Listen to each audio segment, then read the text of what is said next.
I wish this guy would die and burn. No mercy.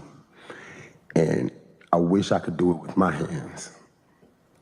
And I pray that you release him so I can do it. When he killed my baby, he killed me. I'm a different person now. My life is my kid's life. And he already took one. So yes, a man has been sentenced to life in prison for his role that he played in the murder of a 5-year-old. Today, a judge sentenced Eric Mendoza for the 2023 brutal killing of a 5-year-old, Prince McCree. Our Durante Matthews joins us live outside the Milwaukee County Courthouse with the family's reaction. Very emotional day inside there.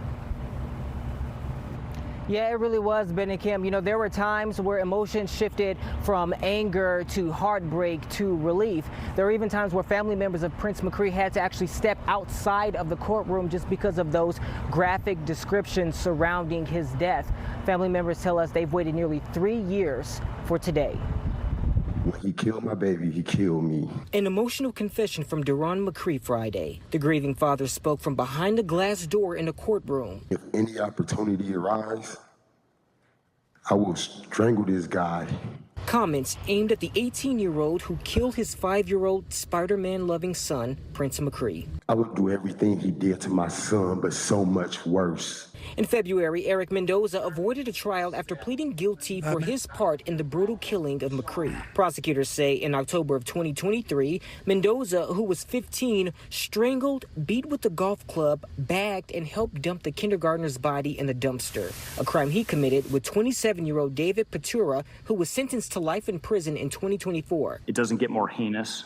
It doesn't get more egregious, more severe than this. Friday, McCree's mother spoke about the pain that her son was killed by someone who she considered a little brother, someone her son looked up to. I just hope he does get the maximum, because my baby didn't deserve anything. Mendoza's attorney mentioned he had mental issues since childhood. The person who's seated here next to me is extremely mentally ill. The judge ultimately sentenced him to life in prison for first-degree intentional homicide as a party to a crime. He can petition for parole after 50 years. Mendoza also got an additional 12.5 years for hiding a corpse as a party to a crime, a judgment McCree's family says they've waited years for.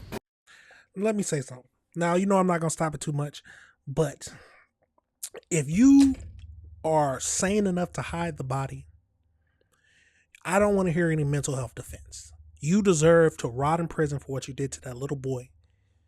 And you deserve everything that happened to him to happen to you. Luckily, he was sentenced to life in prison, but should it have been death? Some people might say that. But let's keep going and hear what the parents have to say. I'm just happy justice got served. Now, at one point today, the judge did ask Mendoza if he had anything he wanted to say in court, but he said no. The state said the only reason it didn't recommend life in prison without the possibility of parole was because of Mendoza's age and his mental state. Live in Milwaukee, Durante Matthews. I don't care about it. Man, I mean, I've said this several times before, but if someone has a mental illness and they do something egregious, I can understand that the mental illness played a factor in it. But you cannot take of the egregious crime that they committed. So yes, he needs to be locked up for the rest of his life. He might need to be in a mental health if it's that bad, a mental health facility if it's that bad, but I don't think he should be void of supervision until the day he dies. No matter the mental illness, because the crime was so egregious. But let's get over into this next video and see what else it tells us. And right now at 5, Eric Mendoza is sentenced to life in prison for the death of Prince McCree. The now 18-year-old pled guilty earlier this year to killing the 5-year-old back in 2023.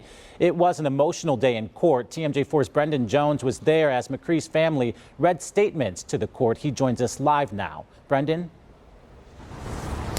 Yeah, Ryan, a very emotional day in court today. Several over 24 members of the family were present as today Eric Mendoza was sentenced to life in prison with the possibility of extended supervision in 50 years. Back in February, Mendoza pled guilty for his part in the strangulation, beating, and ultimately the murder of 5-year-old Prince McCree. Today in court, family was understandably very emotional. The prosecution laid out why Mendoza should have to wait 50 years before he could apply for extended supervision. Because Mendoza pled guilty to the crimes, the case avoided trial. So this was the first time a lot of us saw those details. Today, the prosecution shared heart-wrenching details about the crime. Multiple times, family members needing to step out of the courtroom. The defense pointed out Mendoza's long history of mental health issues and that he was 15 when the crime happened. Several family members gave victim impact statements, including Prince's dad. Here is the emotional words he had for Mendoza. I wish this guy would die and burn. No mercy. And I wish I could do it with my hands. And I pray that you release him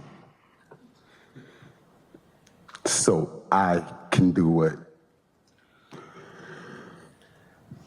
When he killed my baby, he killed me. I'm a different person now. My life is my kid's life. And he already took one. Do you blame him? That was Deron McCree. Shortly after court wrapped up, I spoke to Deron and Jordan. Those are Prince's parents. We'll have more later tonight about their reaction to the sentencing, as well as how they'll remember their son. That's coming up tonight at 10. For now, I'm live outside. Absolutely crazy situation, y'all. Let's get over into the AI breakdown just to find out a little bit more information about this whole case, because he wasn't the only one sentenced. So as we know, both defendants who are responsible for the murder of 5-year-old Prince McCree have been sentenced to life in prison. The highly publicized, horrific October 2023 case concluded its final major legal chapter in the court system. So we got Eric. He was just, that's the one we just saw, was sentenced to life in prison. He must serve a minimum of 50 years before becoming eligible for a petition for supervised release. He was 15 at the time of the crime and pleaded guilty to first-degree intentional homicide, hiding a corpse, and 3 counts of reckless endangering safety, related to a series of random, strange stabbings he committed prior to the murder out of boredom. What? Sentenced to life, and then we got David. He was sentenced to life in prison without a possibility of parole. He pleaded guilty back in July 2024. So let's go over the overview. So we got on October 25th, 2023, the 5-year-old Prince was reported missing from his Milwaukee home after his mother let him go to the basement to play video games. Both David and Eric, both David and Eric, 27 and then 15, lived in the same house. According to the investigators, Mendoza and David choked and brutally beat the child using golf clubs, a 30-pound dumb barbell, and a concrete bird bath pedestal. Prince's body was found the next day, bound in duct tape and hidden inside a dumpster. Court documents revealed that the pair claimed that they carried out the horrific act simply because they were bored. I take that back. He doesn't need to get out at all. He needs to spend the rest of his life in prison and not even have a possibility of supervised release. So the tragedy directly reshaped the Wisconsin state law following the community outrage over the delay because the case did not initially meet the strict Amber Alert criteria. Governor Toney signed the Prince Act into law. This law expanded the state's missing person alert, creating a purple alert system to immediately broadcast notifications for missing children under 10 or children under 18 with developmental disabilities, even if there is no immediately suspect or vehicle information. So I did want to see if there was any additional information we needed to know. So the reason this case took so long was the insanity plea. So the case against Eric took nearly 3 years to conclude because his defense initially entered a plea of not guilty by reason of mental disease or defect, insanity. So the court ordered multiple psychological evaluations and competency hearings. So during his sentencing, defense attorneys argued that he suffered from severe schizophrenia and mental health issues. Medical notes revealed that his mother had previously tried to get him admitted into a locked psychiatric facility because his condition was so dire. The legal team attempted to have his case transferred back to juvenile court due to him being 15 at the time. The request was ultimately denied, and he was tried and sentenced as an adult. I think that was a good thing, because I don't care what kind of mental illness you have. If you kill someone, torture. He tortured a little boy along with that 27-year-old man. He tortured him, beat him, and did the unthinkable. I don't know, not the unthinkable, but he did something crazy. So I don't know if you can blame that on mental health or let that just skate this all away. So he needs to be big boy crimes, be big boy times. I've said that several times. So sickness. So on October 25th, Prince did not attend school because he had a sore throat and was sick. His mother kept him home, letting him play video games in the basement of the multifamily home while she rested. David lived in the basement of the exact same house where the family lived, making them immediately housemates and neighbors.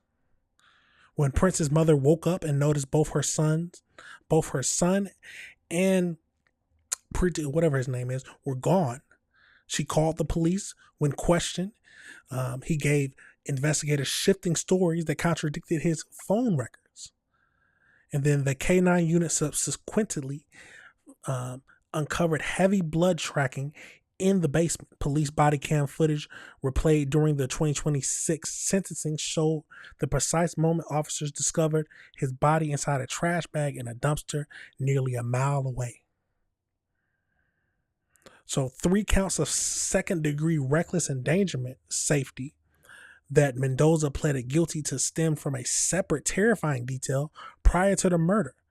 He had been walking around Milwaukee randomly stabbing strangers with a weapon out of what he told police was boredom. This is the man. He randomly walking around stabbing people out of boredom. I mean, he's definitely in jail for 50 years, but he might get a supervised release after that. Or should he have just been sentenced the whole time? At his sentencing, he admitted to the court, David admitted to the court that he walked into the basement, saw Mendoza choking the boy, and actively chose to join in the assault. In the statement to the court, he said, "For my involvement, I feel death would be right. I think I should get life without parole. We can't go back in time. Prince can't, but I can. And that ain't right." Unlike David, Eric denied to make a statement or a comment to the court during his final sentencing. And then we know what the Prince father said. He said that, "Let him out so I can deal with him." It's a crazy situation, y'all. Let me know your thoughts on that situation. Let me know if you disagree with anything I said, but do you think the sentencing was right ultimately? Do you think he should have gotten basically parole? The possibility of parole. They said it's because of his age and his mental illness, but he sounds like someone who needs to be locked up for the rest of his life. But let me know your thoughts and let me know if you disagree with anything I said.